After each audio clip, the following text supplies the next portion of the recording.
I'm Sally Osberg, President and CEO of the Skoll Foundation. We're founded by Jeff Skoll, who was the first president of eBay. Our purpose in the world is to help social entrepreneurs scale up their impact so that those benefits accrue to the society at large. Well, at the Skoll Foundation, we work with social entrepreneurs, and those social entrepreneurs are helping to drive and accelerate large-scale change. So if I think just what does large-scale change look like, it actually rolls up to the national level. It rolls up to evidence that whatever sector they're working on, whatever problem they're trying to solve, is actually accruing benefits to a larger and larger population. So with the SPI, we have that mirror we can hold up to show what scale looks like. It can be actually a wonderful tool for the social entrepreneurs, a wonderful tool for us, and really can help to make the case for this large-scale change that is at the core of our mission at the Skoll Foundation and at the core of what the SPI is trying to accelerate. For me, the success is vested in the people who use the tool, who are using it, whether they're from civil society, whether they're from government, whether they're from specific ministries, national level, subnational level, the business sector. People are using the tool, and it's really in that cross-sectoral uptake that I see the greatest potential for SPI and for social progress writ large. This is another convergence with social entrepreneurs, because social entrepreneurs are really masters at catalyzing those cross-sectoral partnerships.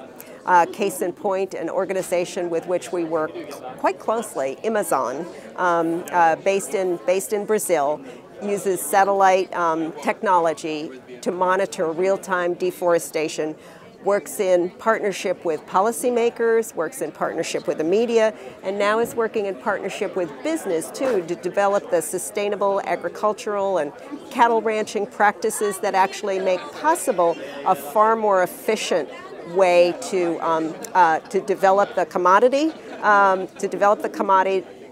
meet the needs of the market, and at the same time roll back deforestation. So what we've seen is this model prove itself. We've seen greater regulation and policy at the national level in Brazil, but we're also seeing this subnational uptake. Pará, a very large state in Brazil, 5 years ago was the worst emitter. How did we know they were the worst emitter? We knew because Amazon was gathering the data. That data was going to the state level, was going to the national level. Media was taking it up. States were being ranked on the level of their emissions. Pará saw this. The governor felt that this was not sustainable, nor where he wanted his state to be. They engaged with Amazon. They've developed a green municipalities initiative. We're supporting that at the Skoll Foundation, but this means that more than 100 municipalities are now on board. They are adopting these more sustainable practices. They are committed to net zero deforestation by 2020. So although deforestation isn't a metric yet in the SPI, certainly that whole basket of indicators around ecosystem services and ecosystem sustainability is relevant. So that's what we see as really a brilliant example of this cross-sectoral partnership with a very clear target for success. Again, the SPI helps us put those stakes in the ground, providing the benchmark so that you actually know whether you're making progress. And I think that's essential for all of us working on social progress. Social entrepreneurs are distinctive, we believe, in that their discipline really requires that they measure their progress. That's a marker of social entrepreneurship, that kind of discipline that actually provides them the feedback from the markets they serve, regardless of whether those markets are financial in nature or they're purely social and oriented toward social benefit in nature.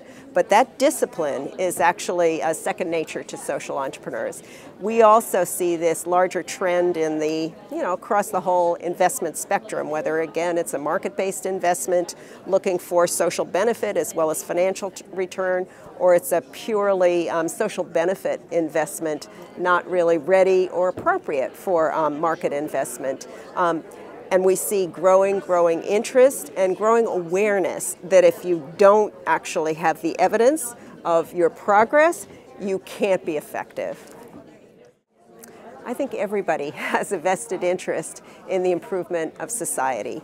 And in fact, the growing inequality, the fact that there are 2.5 billion people in the world who lack even the basics of sanitation, this is not okay. And at an intuitive level, most people understand this. So I actually believe that SPI is relevant across the board. I think we should have very clear strategic targets for uptake, for adoption. We're starting to see some of those emerge from the country level with small countries like Costa Rica and Paraguay, which is wonderful.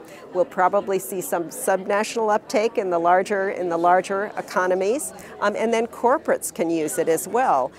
Philanthropists, foundations, civil society actors, anyone who is engaged and who wants to be engaged and who wants to be engaged productively in building a better world can use the SPI.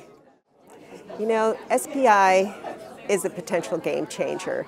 At the Skoll Foundation, we're all about entrepreneurial ventures. SPI at heart is a fundamentally entrepreneurial venture aimed squarely at bringing about a better, more sustainable, peaceful, and equitably prosperous world.